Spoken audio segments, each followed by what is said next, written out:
আমাকে পাবেন ইনশাআল্লাহ। আর আমি আমার সামর্থ্য দিয়ে সবটুকু দিয়ে আজকে আমার যে পকেট আছে এই পকেটে আমি রমজান মাসে একটু চেষ্টা করি। আল্লাহ রসুলের একটা হাদিস ছিল, আল্লাহ রসুল পকেটে না থাকে নির্দ্বিধায় না দেখে দিতেন। এই জন্য আমি সবসময় পকেটে কিছু টাকা রাখি, কিছু টাকা আছে। এছাড়া আমার পকেট সবসময় খালি থাকে। আমি খালি হিসেবে সংসদ সদস্য হয়েছি, আমি খালি হিসেবে বিদায় দেব ইনশাআল্লাহ। এই পকেটে দুর্নীতি অথবা আপনাদের প্রদত্ত, অনেকে খুশি হয়ে যায় না যে ভাই দুর্নীতি না, আপনাদের আমি খুশি হয়ে দিলাম, খুশি হয়ে দেওয়া কোনো প্রদত্ত অথবা সংগঠনের মাধ্যমে কোনো জায়গা থেকে 1 টাকা আমার পকেটে ঢুকবে না ইনশাআল্লাহ।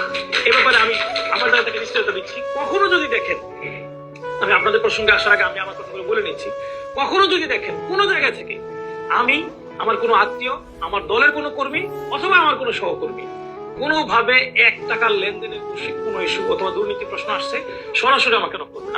আমার মনে হয় আপনাদের কাছে আমার নাম্বারটা আছে এবং আমি মোটামুটি মনে হচ্ছে মিনিমাম 50,000 লোকের কাছে আমার নাম্বার আছে।